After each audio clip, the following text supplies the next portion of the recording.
As has been explained and instructed yesterday morning, you will exhale out of your nostril the residual breath of air 3 times, and at the out breath of the residual air, you will have the attitude, all negativities of the past, present, and future, all obscurations, all forms of illness and limitations drain out of your system of the 3 times respectively, and upon inhalation, having the attitude, the blessings of Buddhas and Bodhisattvas, as well as the pure essence of nature elements entering into your being through your nostrils as well as through all the pores of your body.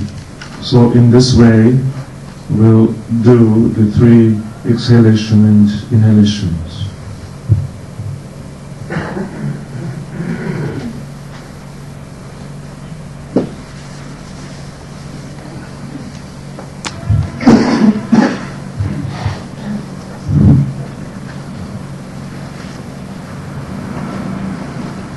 Now you will generate the sincere attitude of going for refuge, taking refuge in the 3 jewels from now until perfect enlightenment. At the same time, arousing the mind of awakening or bodhicitta for the benefit and liberation of all beings, and followed by supplicating the Mahamudra lineage, requesting the lineage masters to grant one blessings so that one might be able to develop true sense of renunciation or revulsion, at the same time requesting for blessings so that one might be able to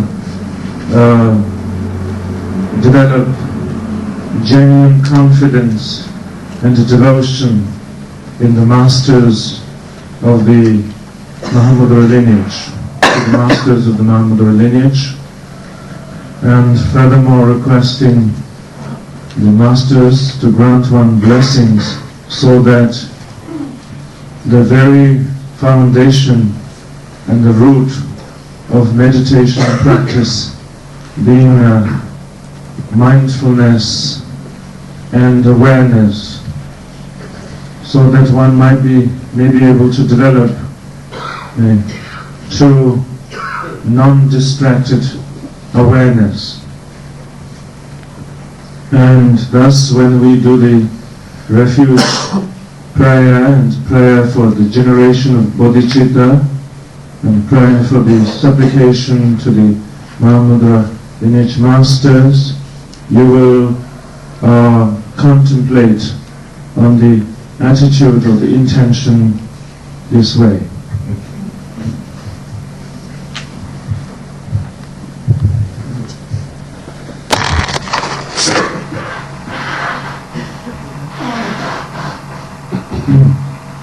In order for anyone to become liberated from the sufferings of samsara existences and realize the perfect state of Buddhahood,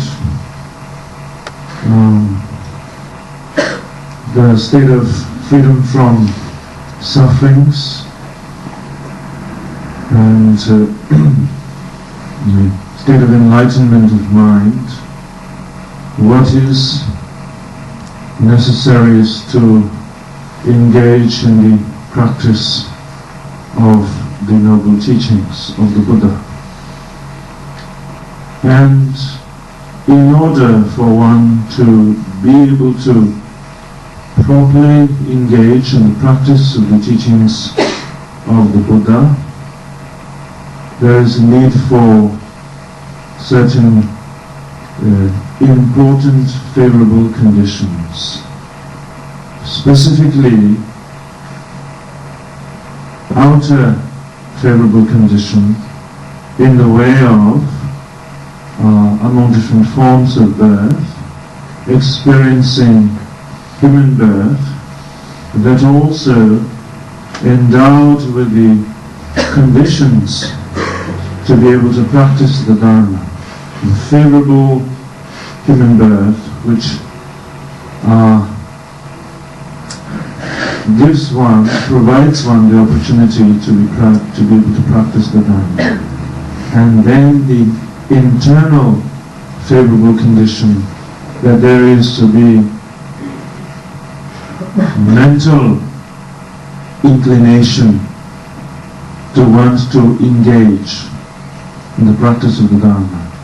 The mental inclination, ability to have confidence in the goodness of the Dharma. So, with the combination of this external condition of pressures of favorable human birth and the internal condition of the genuine intention to want to engage in the practice of the Dharma, and then one can engage in the practice of the Dharma effectively. So, knowing that one has these favorable conditions available for one, and therefore one must recognize and appreciate the availability of such conditions with oneself.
Obtaining of favorable human birth is important for the practice of the Dharma, and it is not something that is also easily obtained.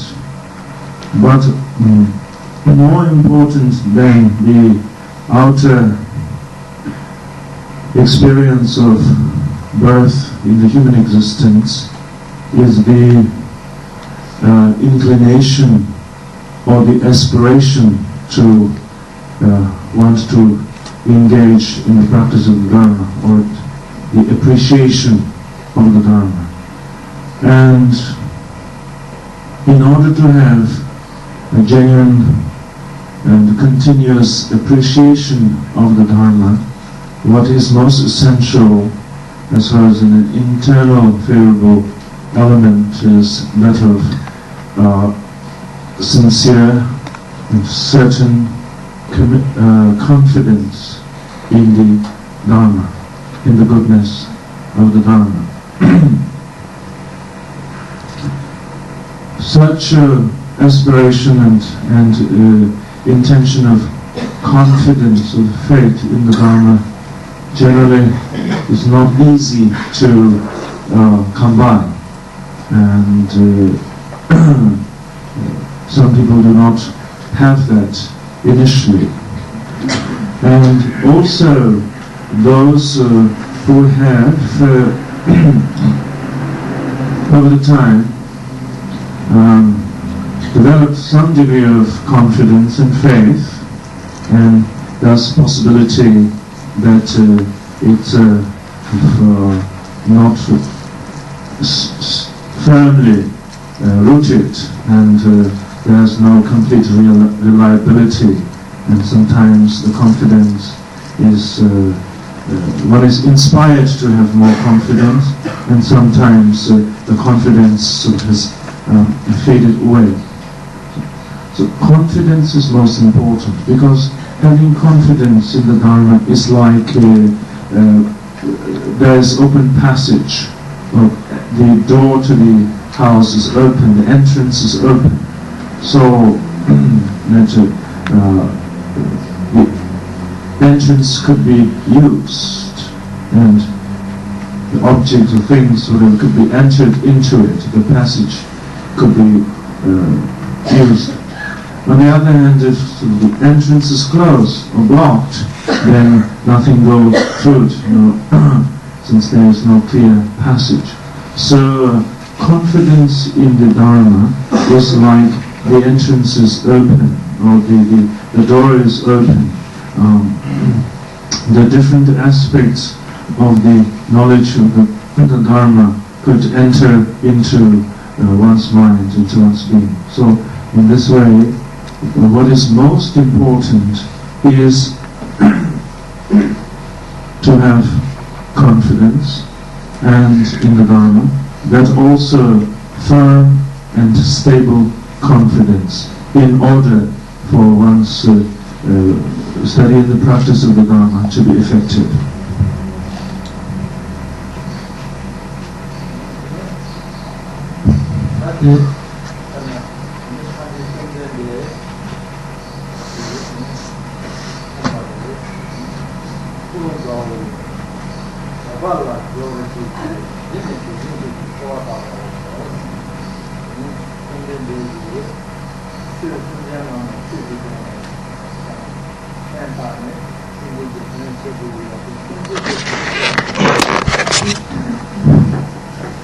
In connection with the importance of confidence,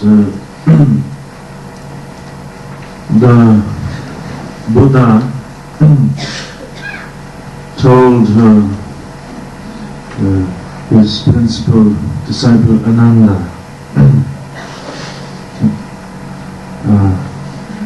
I request you to have confidence in the Dharma. And this is to say, in order for the Buddha to be able to benefit any being, sentient beings, they must have confidence in the Dharma, so that the benefit or the goodness of the Dharma could enter into their mind. So therefore in the sutra it is very clearly uttered by the Buddha to have first confidence in the Dharma. So in the case of all of you gathered here, you have experienced favorable human existence, and because of your confidence in the Dharma, that you are here and you have the opportunity to be, you have teacher and the teachings of the Dharma available to you. So it's a very precious and favorable circumstances. But the present favorable circumstance is not properly used, then there is all the possibilities that this might be the last time that one has such a favorable circumstance, opportunity. So given that situation, one has to appreciate and to put to use the situation properly. And especially having confidence in the Dharma. Because in the absence of the confidence in the Dharma, one will not be able to appreciate the goodness of the Dharma and integrate it in one's life. And if one cannot make the benefit of the Dharma available to oneself, then one's life as a human being is not necessarily precious or favorable. It is only when one is able to use the Dharma and integrate the Dharma in one's life, then one's life is favorable. So, in this way, that having the genuine confidence is the most important element which makes one's life as a human being a precious and favorable human birth.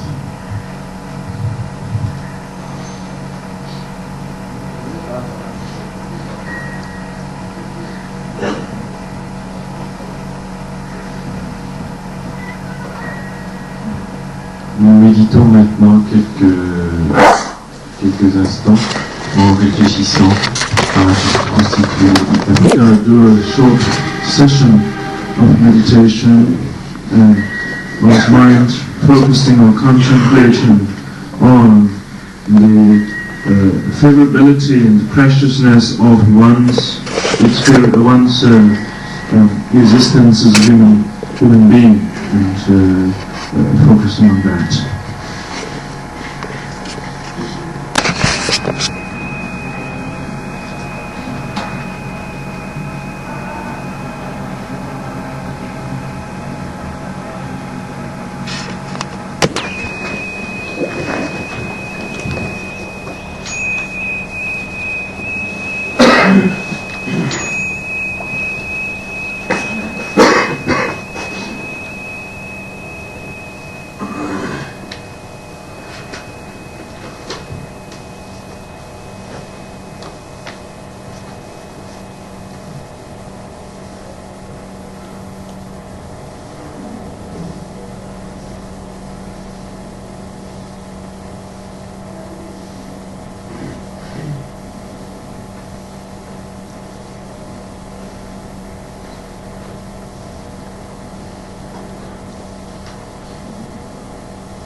We should first turn the attention of our mind to the fact that we have acquired favorable human birth,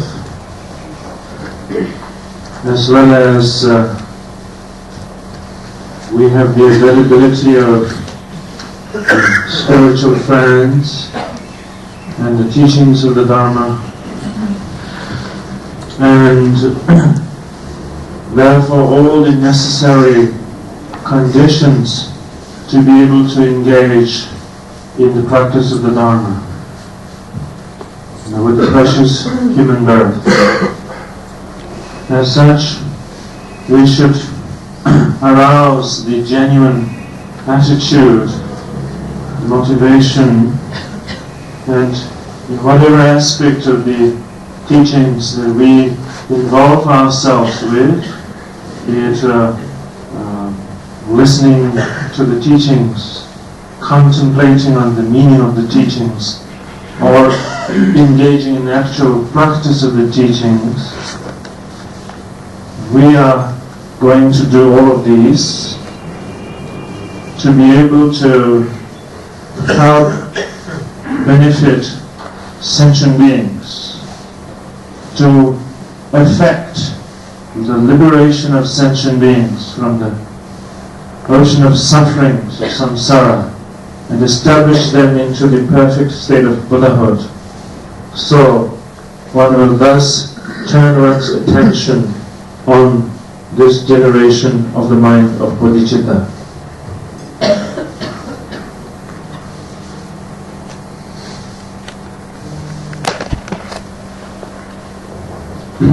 All of us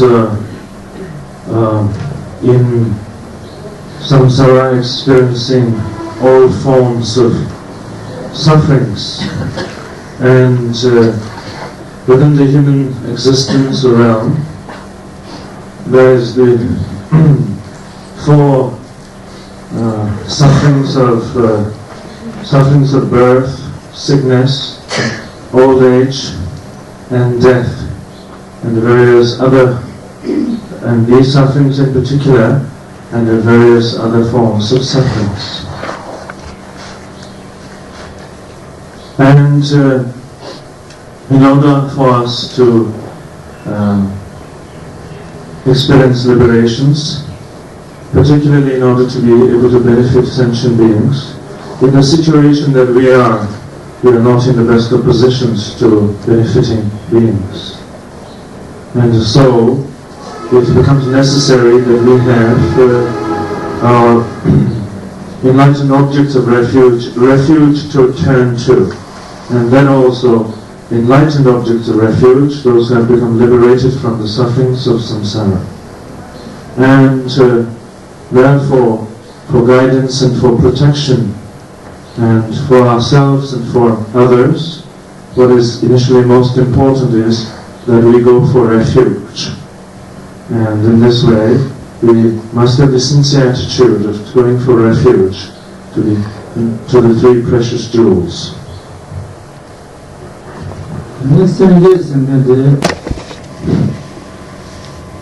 Along with the taking of refuge, it is important that we develop the proper motivation, which plays a very important role towards our attainment of liberation. Proper motivation in the sense of, with the understanding, as much as one self as an individual longs for freedom from suffering, and knowing that is true of all other beings, that other beings want to become free from sufferings, as much as one as an individual wants to experience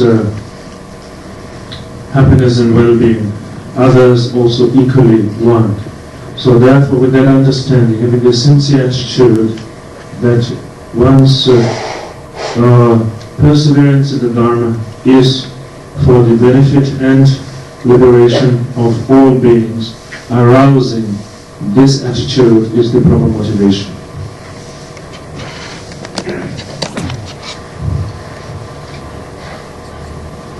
Refuge and proper motivation are both equally important. As Buddhist, entering the door of the Buddhist path is taking the vow of refuge. So having refuge is entering the door of the Buddha Dharma, and then arousing the proper motivation of mind of bodhicitta is laying the important ground or foundation for the Mahayana path. So, as Buddhists, and particularly for Mahayana practitioners, the going for refuge and the generating of the mind of bodhicitta is essential. And this much you should bear in mind. And as far as more details on the refuge as well as generation of bodhicitta, Rinpoche will explain at the time of giving of the Bodhisattva vow tomorrow.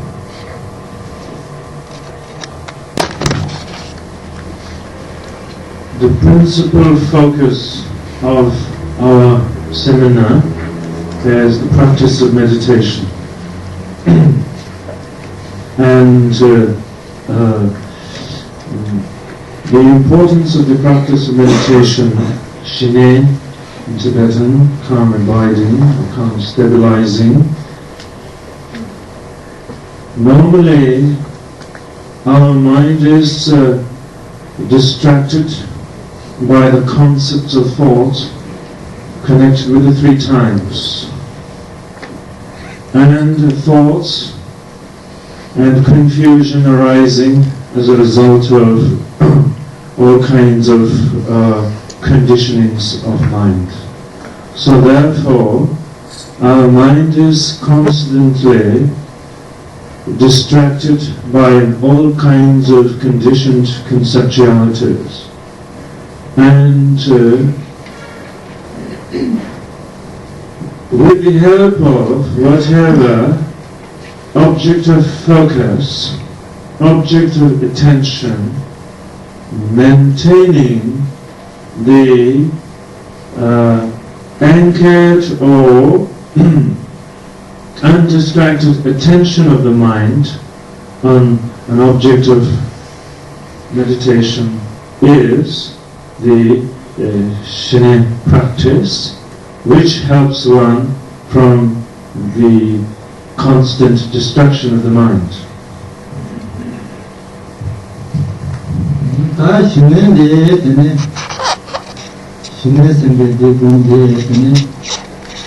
The shine experience of stability of mind is the basis for great many benefits, the basis for the arising of much knowledge and wisdom. So therefore, the shine experience of stability of mind is most valuable, both from relative present benefit point of view as well as ultimate benefit point of view. Presently, when there is experience of mental stability in an individual's mind, this stability of mind is also very beneficial for one's body, soothing to one's body. With one's body and mind more soothed, there is mental clarity. And with mental stability and mental clarity, one is experiencing a healthier state of mind, healthier state of life, both in connection with oneself as well as when one is in a healthy state of body and mind, one is also able to more clearly and more definitely extend benefit to others. So, relatively speaking, such a state of mind is a source of benefit for oneself and others in whatever activities that one might be engaged in one's everyday life. And then from the ultimate point of view also, in order to have, in order to enter into different higher levels or stages of meditative insight, meditative realization, the Shine experience of mental stability is an indispensable basis, foundation. And whether one is engaging in the practice of mantra recitation or visualization of deities, when there is stability, mental stability, that it enhances such practices. And going further, and towards the experience of Hakong insight, or the superior insight of the Vipassana, the Shine serves as an important basis for such experience. And then in the daily involvement, as far as practice and study of the Dharma is concerned, when there is calm and clear mind, that when one is listening to the teachings of the Dharma, one is able to hear them more succinctly, more clearly, as well as one is able to retain the meaning of what one has heard, remember or retain them. So from all points of view, from just a relative healthy way of living point of view, and from ultimate spiritual practice point of view, then the Shine experience is a source of tremendous benefit.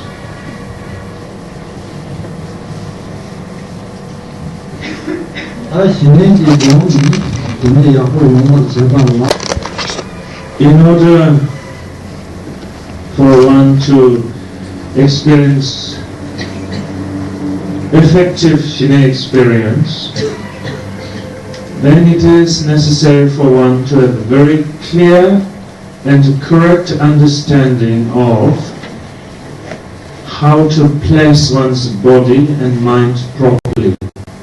That is the proper posture, proper and correct posture of body, and how to properly place the mind. Only when one has a clear and correct understanding of the role of the body and mind in the development of Shine, then the proper development could take place. For example, that if one wants to have a strong and good building to stand up, one must initially make sure that one has worked out a very sound and firm foundation for such a building to be able to stand up.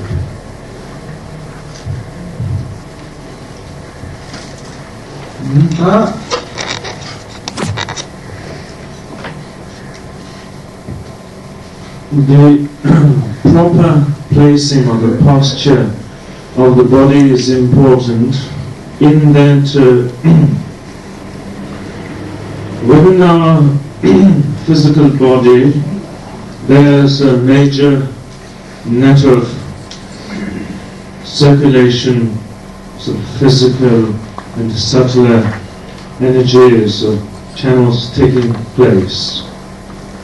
And within these circulations there is the movement of blood and movement of prana, or the wind energy, long Tibetan, and these circulation of the body, rather the imbalances within the circulation of the body, affect the state of mind in different ways. And so, when the circulation is in a balanced in an even way, then such contributes towards the greater stability of mind. And so from that point of view, because of the interdependently existing nature of the whole system, and so when there is a more harmonious balance created within this interdependently existing system of circulation, then this will affect the greater enhancing of the stability of the mind. So from that point of view, the correct placing of the body or posture becomes important.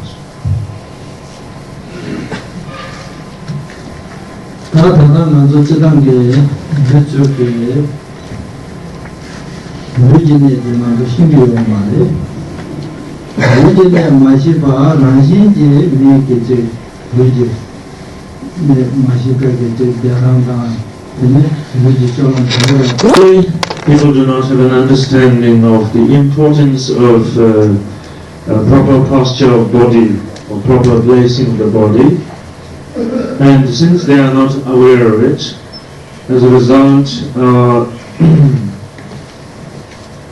that they are more susceptible to getting involved in the constant experience of the upheaval of various different habitual tendencies or conflicting emotions in the way of passion, aggression, ignorance, jealousy, pride, and so forth. In the case of those who have some awareness of the importance of the proper posture of the body, and when doing meditation, they have this idea they are sitting, maintaining the proper placing of the body, or posture of the body, yet in reality the body is not placed correctly and properly as it should, so the benefit is not experienced. So therefore the correct posture is essential.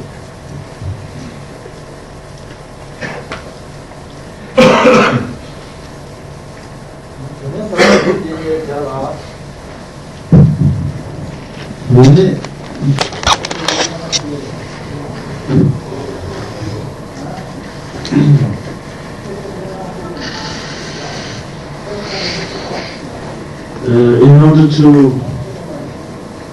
place the body properly, or what would constitute the proper posture of the body is maintaining applying seven specific postures. First is the feet sitting in the Vajra posture. Second, keeping the back, spine upright.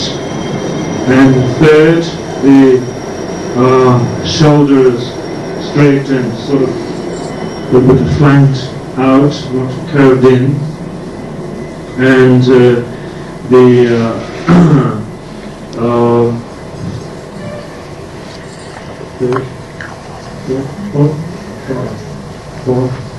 and the fifth is bending the chin a little bit backward and sort of in alignment with the back.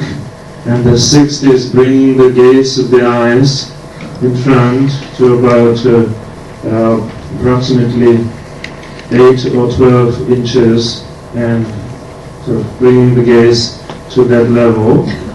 And the seventh is allowing the tongue and the lips rest naturally.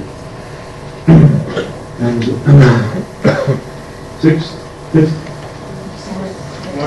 one more, and the hand is sitting in the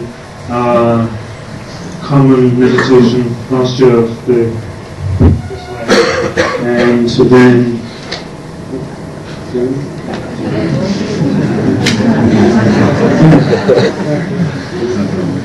did you get 7? Yeah? Right. as long as you get 7, that's good for me. And so, in this way, maintaining the 7 postures, known as the 7 Dharmas of Vajrayana. The 7 postures, one posture position that might be somewhat difficult is sitting in the Vajra posture, or the full lotus position of the feet. And so if one cannot sit in such position of the feet, then one can sit in the Sattva position of basic cross-legged. And as far as the rest of the posture of the body is concerned, should not be particularly that difficult. And so, maintaining the posture, and we will, for some moments, just get into the posture so that we have placed our body properly. And while there is tremendous benefit in maintaining the proper position, and a lot of potential distractions are avoided or prevented, basically the benefit is when the proper position of the body is maintained. That affects the correct or the proper placing of the whole circulation system of the energies. And with the proper placing of the balanced placing of the circulation of the whole energy system, this contributes towards calming and subduing the arising of the 5 conflicting emotional tendencies, as well as it will contribute towards bringing about mental well-being and mental stability. So there is tremendous benefit in that way. Just some specific point is when you sit cross-legged with the right foot out and the left foot in, and so if you're putting it up, the right would be out on the top. And then the hand is right on top of the left, with the open left, and the placing the open right on top of the left. For maintaining the proper posture, and thinking that is basically what one is doing.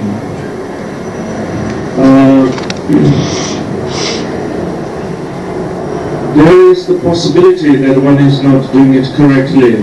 There is a certain amount of unnecessary rigidity involved in tensing up, in becoming more rigid. We have that habitual tendency of, in our everyday life situations, pressuring ourselves into tensing up. And so, now here also it's possible that we could allow that habitual conditioning of pressuring ourselves into taking place. So, therefore, with this mental habit, physically and mentally, we begin to tense up more. Of course, this is only going to work against mental stability, or the allowing of the development of mental stability. So, attention needs to be given, some aspect of mindfulness needs to be given to the fact that one is, while maintaining these postures, at the same time allowing one's body to rest naturally at ease, not engaging in tensing up.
Un autre défaut que l'on peut rencontrer dans la posture, c'est que tout d'abord on prend une posture correcte, et puis au bout d'un certain temps, on commence à ressentir des gênes ou des douleurs dans les jambes par exemple,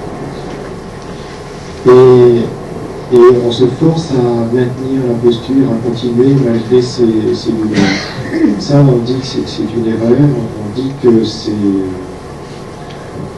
comme une épine qui se plante dans la méditation. Donc, il ne faut pas vouloir maintenir la posture trop longtemps. Si on a des douleurs, il faut savoir garder la bonne mesure. Marpal disait que la posture doit inclure trois qualités.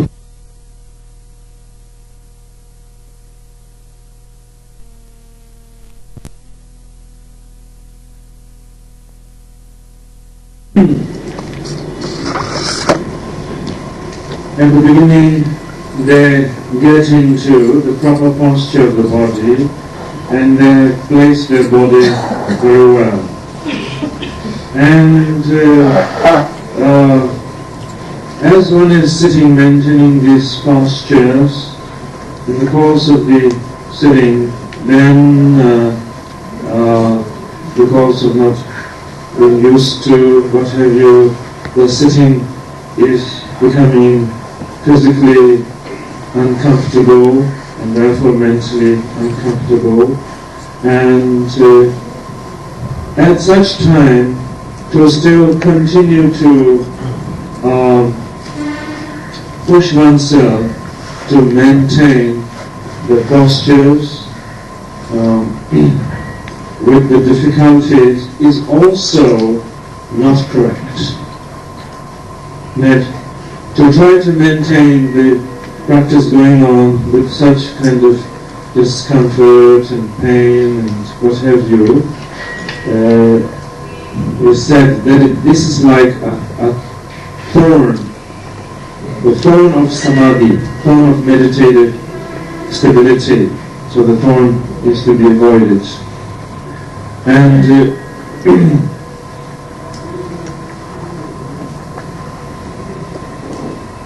what should be the proper way of placing the body, or how it should feel?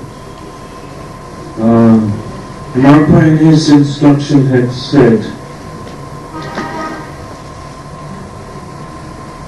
being comfortable, relaxed, and open, these are the three key points in the three key points of the placing the body correctly.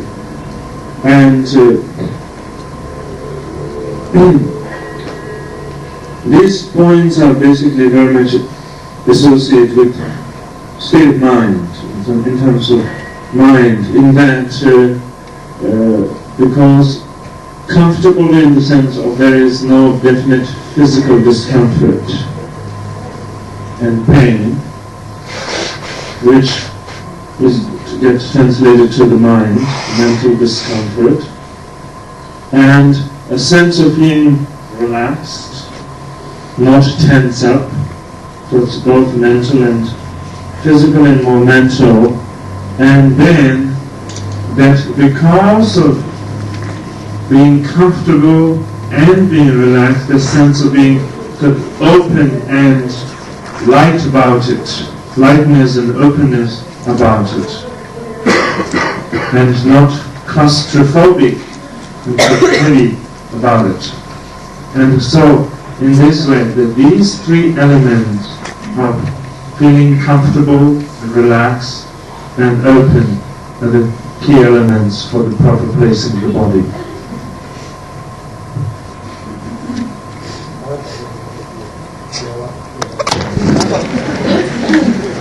So now, again, we will sit together for a short period, and you can see for yourself what are these three key elements of feeling comfortable, relaxed, and sense of openness or unclaustrophobic, and to see that is happening in your sitting.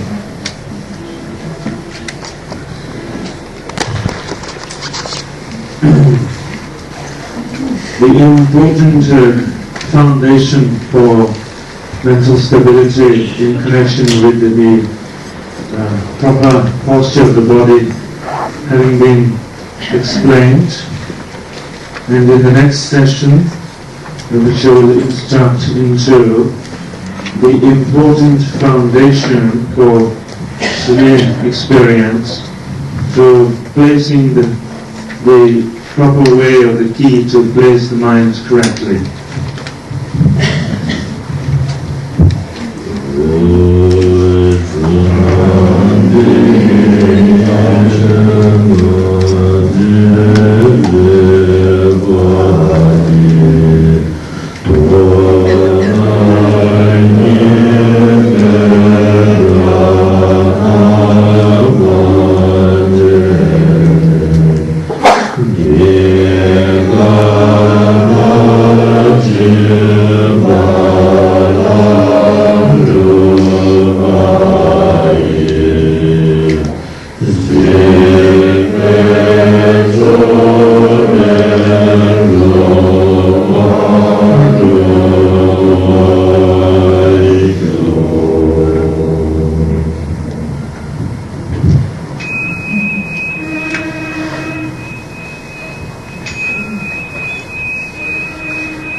methods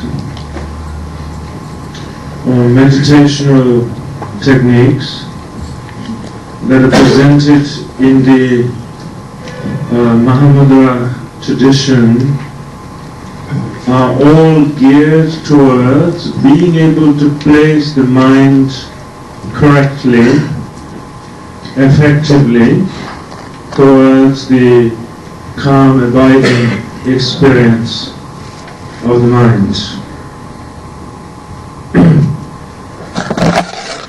And the various different stages of the Mahamudra methods that are presented basically falls in the three phases of preliminaries, the main body of practice, and the supplementary practices. So in these three phases. And the preliminaries also, there is specific classification within the preliminaries. Firstly, there is the common or the ordinary preliminaries, and the uncommon or the specific preliminaries, and the special preliminaries. So three kinds of preliminaries. And each of these preliminaries have four subsects in them. So altogether, the 12 preliminaries fall within the ordinary, fall within the specific, and fall within the special.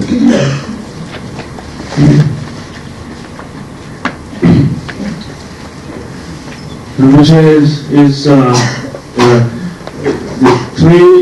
three sessions of teaching and meditation that Rinpoche is leading and giving instructions. And in each one, Rinpoche is working with one preliminary, instructing to one preliminary.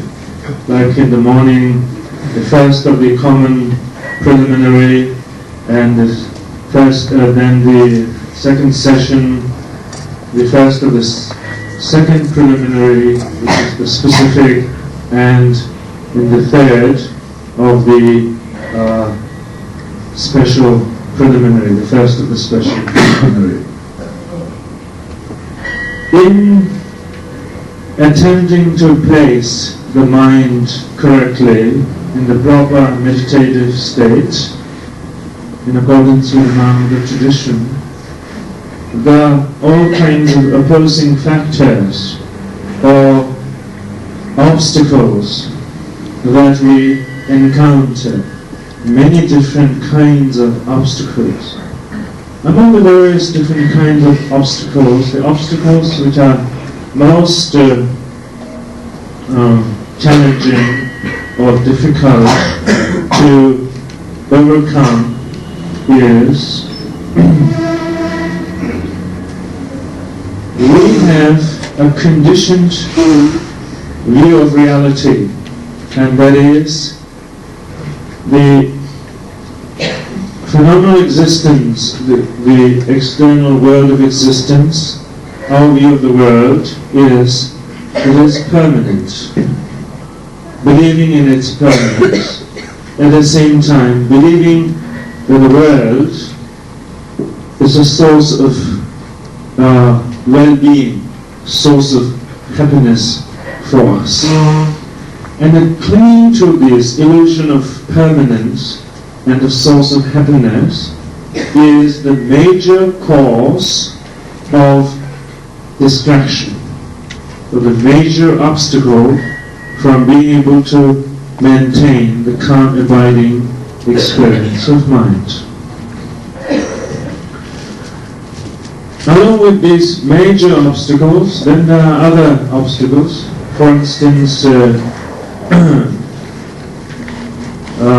for many lifetimes, one has accumulated all kinds of defilements, habitual obscurations, these habitual obscurations present themselves as obstacles in our practice of meditation. And also at the same time, there is the absence of, or at least the lack of, accumulation of merit. And this absence or lack of the accumulation of merit also poses as other forms of obstacles and obscurations in our practice of meditation.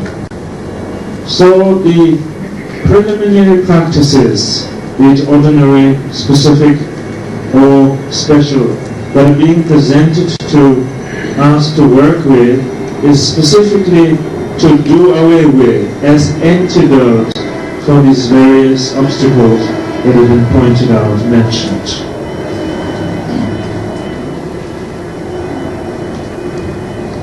To be able to place the mind correctly and have proper meditative view and proper meditation, one important factor is having a genuine sense of the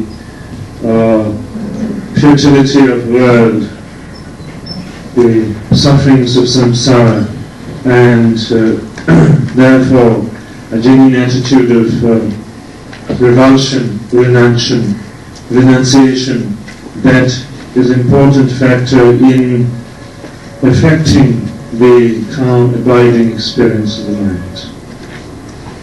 And then,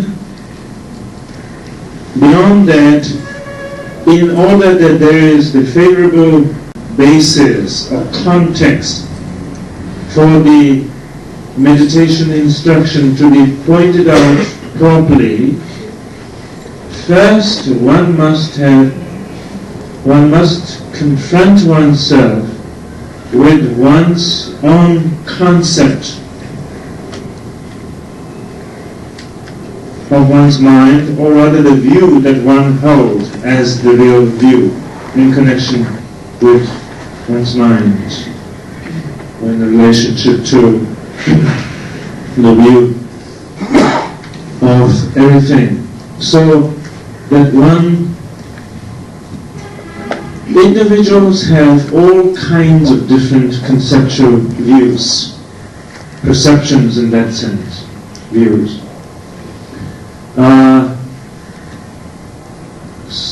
Different views because people's karmic conditionings are so particular, so different, and therefore, based on the influence of the karma, people have different views, a concept about reality, concept about mind.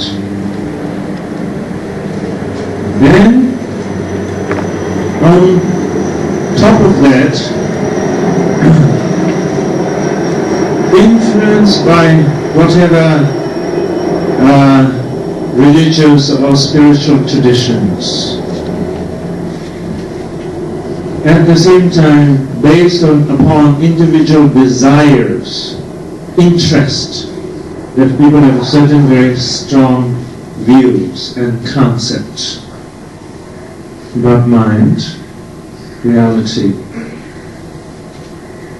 And beyond that also, even within the Buddhist teaching also, there are different aspects of views and levels of views. So based on the kind of teachings that one has received, kind of exposures that one had been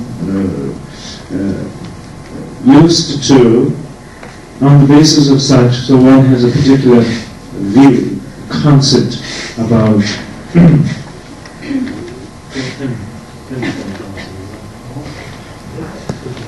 so everyone has therefore very strong individual concept about, or view rather, about conceptual view about mind.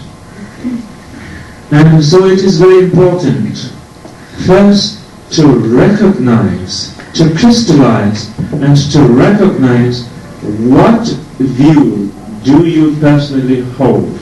What conceptual, mental view do you personally hold? To recognize that is extremely important, to be able to appreciate and for the instruction to penetrate.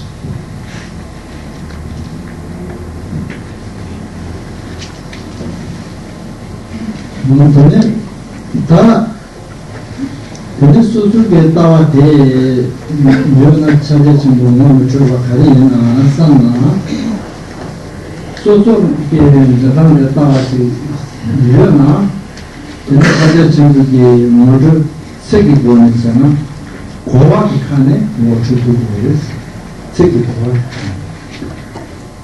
얘나양 차례진 보대 고리 칸에 뭐 주가 될 줄이 말이지 고리 모두를 때는 또게 명령 모초를 했어요. 근데 명령 모초를 잡아라. 근데 소수 따와 차례 친구들 소수 따와 된지는 이 차례 친구들이 명령대 깨서 요 말했어.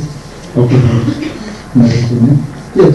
깨서 이런 말했어. 그 맞아는 이게 맞아는 명령 깨서 말했어. 근데 이제 다 소수 따와들 가리는 거는 동공 하고 모초네. 얘는 따와 탄제 빵들이 되는 생빵의 맛이 강해가지고 따와 현다 땅을 해봐. 쇼는 집에 강리잖아. 따와 탄제를 가가지고 그러신 생빵을 내고 가는 거지. 그 안에 자기생각이 많은데 그래서 지금 어렸을 모두 이 세계 고안에 대로 되는 고안에 몸말할 때는 명령을 하는 되는 거죠.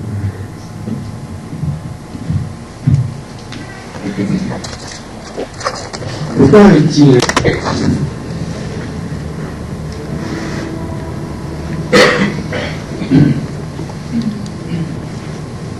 one must therefore recognize one's individual or personal conceptual reference point,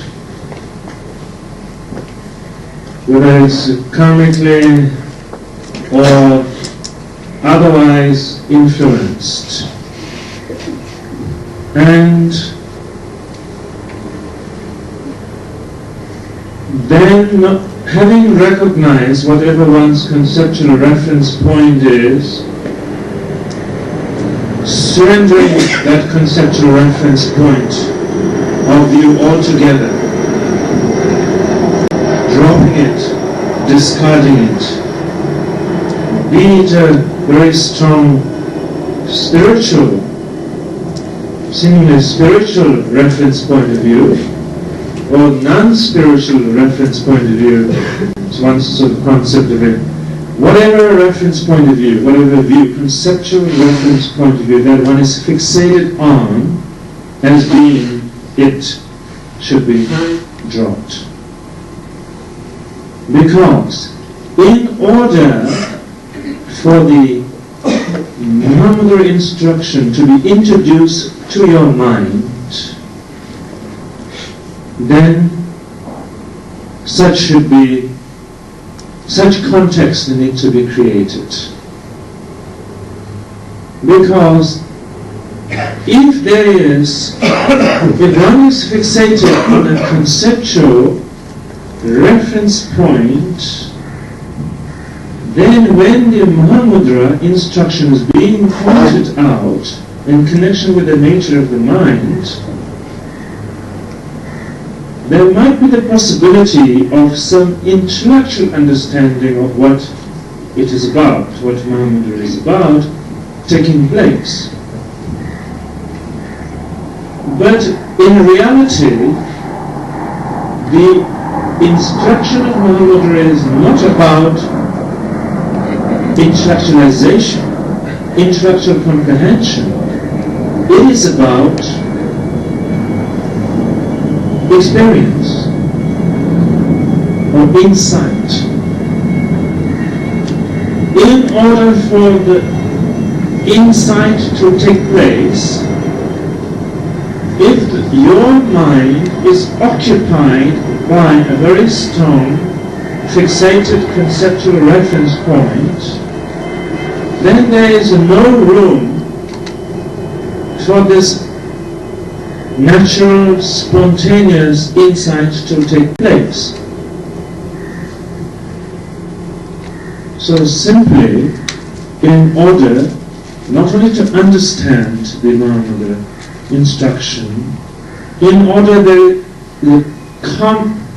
experiential common understanding to take place, experiential common understanding to take place, the mind should be allowed to be naturally and openly free of any asserted referential, conceptual reference point.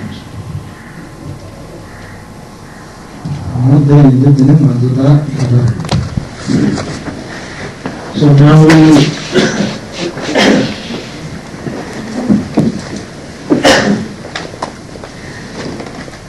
spend some time drawing the attention of our mind in firstly recognizing our own particular personal conceptual point of view, and having recognized that, then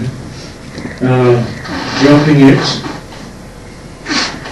allowing the mind to be in unconditioned or effortless natural state, free of any kind of intellectualization.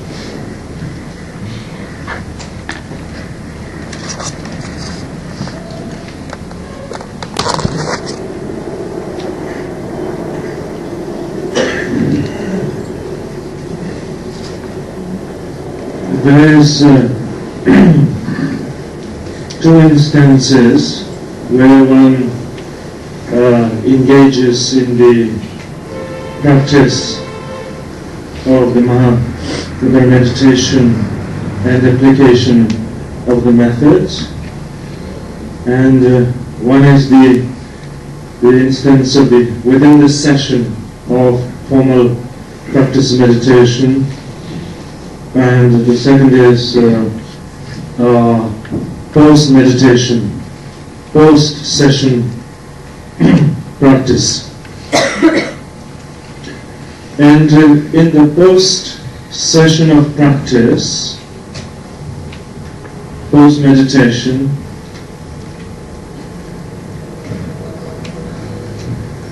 bringing the attention of one's mind on the precious objects of refuge, three jewels, and developing faith and confidence in them, trying to maintain mindfulness in connection with arousing the mind of devotion and the mind of compassion, bodhicitta, or ascertaining the view of emptiness, and so forth. So in this way, engaging in these various virtuous practices and maintaining the mindfulness of such attitude is very important. Yet within the actual session of the Mahamudra meditation, one should not only let go of whatever personal desired conceptual reference point of view, one should even let go of important relative Buddhist concept and views, such as view in connection with the importance of generating of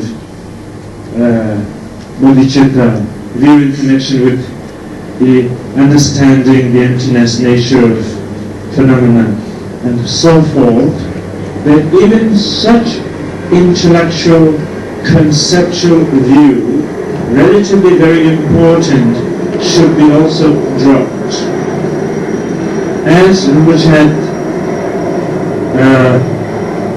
just before explained, pointed out, allowing the mind to be free of any kinds of conceptual, intellectual conditioning, and simply, without effort, letting the mind rest in its intrinsic naturalness.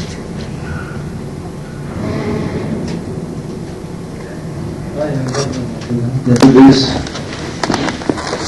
added clarification, we will repeat a session of meditation in accordance with the instruction.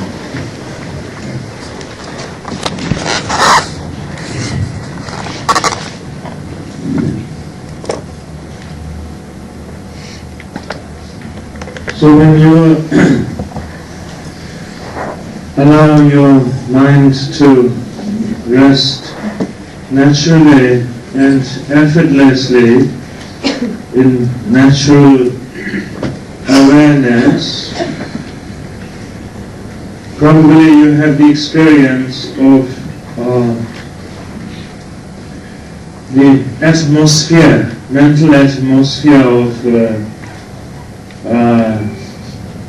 clarity and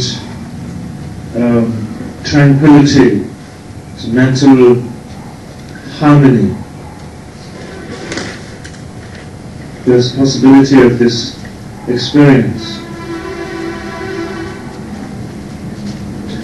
And such experience of the mind is the greatest rest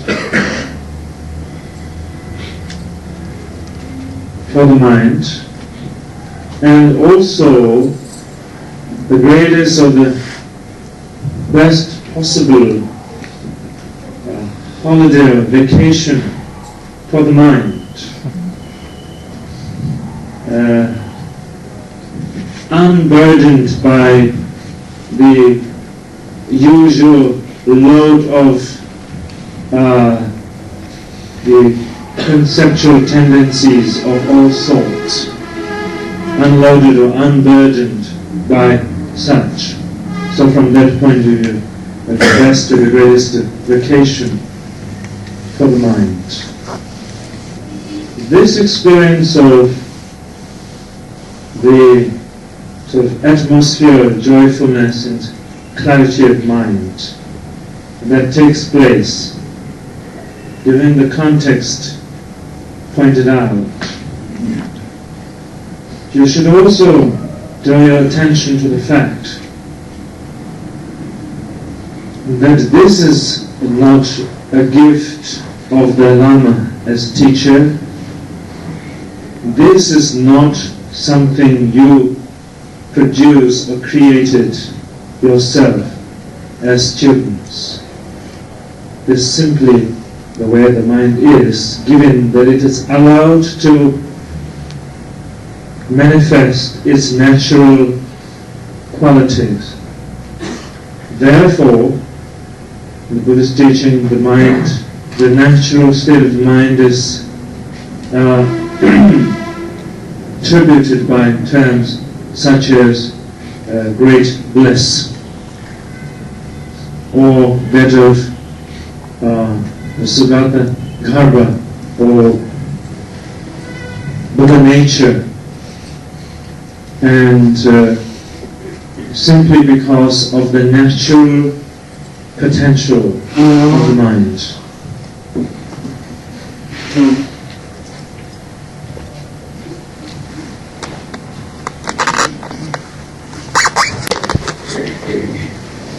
So in this way, Rinpoche has pointed out the important foundations for the practice of the meditation.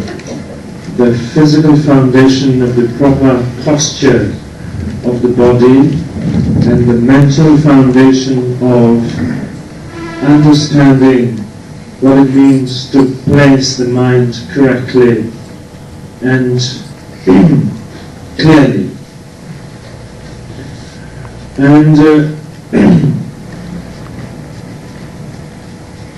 what Rinpoche would like to point out further is that here, since the very focus of our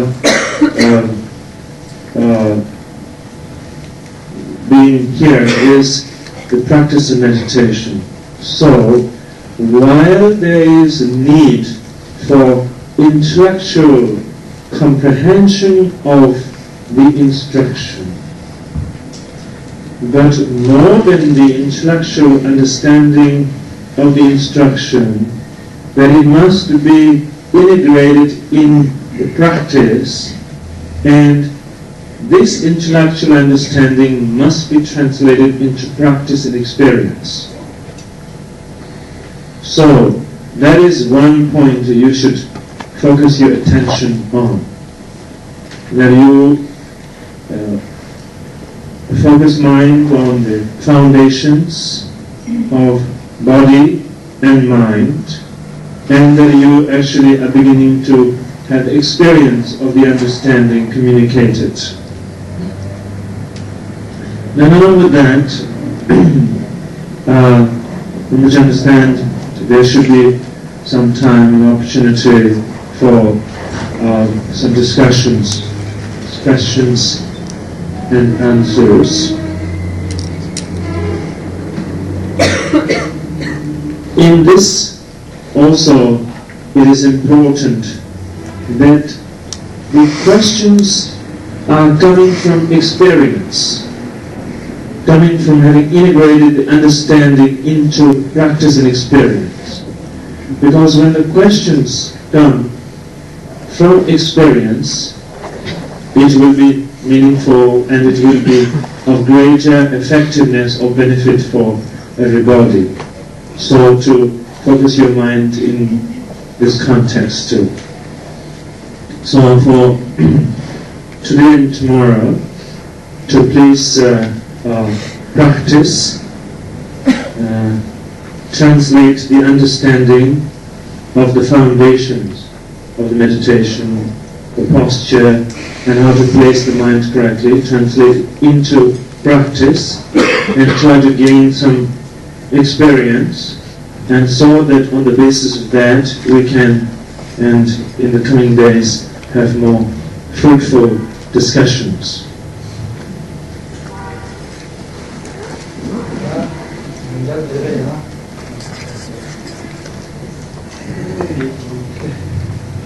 Et nous méditons encore un petit peu. Again, we should sit for some time.